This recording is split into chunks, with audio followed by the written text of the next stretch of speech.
तो स्टूडेंट्स हमें एक रेखा दी हुई है ना, और रेखा की सहायता से रेखा का सदिश समीकरण हमें ज्ञात करना है।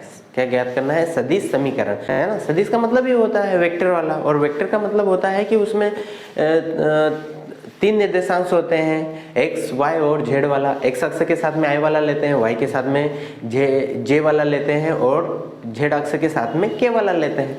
तो ये जो रेखा दी, क्वेश्चन आपको स्क्रीन पे दिखाई दे रहा होगा, जो रेखा दी हुई है इस रेखा का सदिश समीकरण ज्ञात करना है। समझ में आएगा क्वेश्चन?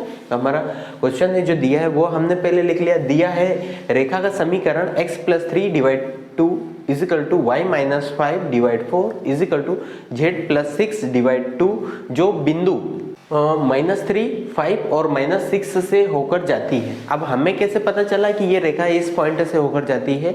तो बच्चों आपने 11th में पढ़ा होगा, रेखा का जो समीकरण होता है x - x1, y - y1 और z - z1, ये रेखा का समीकरण होता है। तो जो x - x1 रहता है, y - y1 रहता है और z - z1 रहता है, तो जो वो x1, y1 और z1 रहते हैं वो पॉइंट रहते हैं, रेखा के बिंदु रहते हैं। वो रेखा उस बिंदुओं से होकर जाती है। तो इस हिसाब से तो ये जो x1, y1 और z1 है, रेखा इन बिंदुओं से होकर जाती है। तो इस हिसाब से जो रेखा दी हुई है, इसके जो ये x1 हो जाएगा, ये y1 और ये z1, तो ये पॉइंट उसके क्या कहलाएंगे? बिंदु। इन बिंदुओं से होकर जा रही है, ठीक है। तो फार्मूले के हिसाब से क्या होता है? x - x1, तो यहाँ पे प्लस आ रहा है, इसका क्या मतलब है? x की वैल्यू क्या रहेगी? माइनस की, तब तो यहाँ पे प्लस आया है, तो ये माइनस का x1 हो गया। यहाँ पे माइनस का आ रहा है, ठीक है ना, तो यहाँ पे माइनस का आ रहा है, इसका क्या मतलब है कि y1 प्लस का होगा, तब तो माइनस का आया, क्योंकि फार्मूले में y - y1 होता है।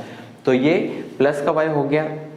फिर यहाँ पे जो z1 है वो प्लस का आ रहा है, फार्मूले में माइनस आता है। मैं आपको फिर बता रहा हूँ, फार्मूला जो होता है x - x1 होता है, y - y1 होता है और z - z1 होता है।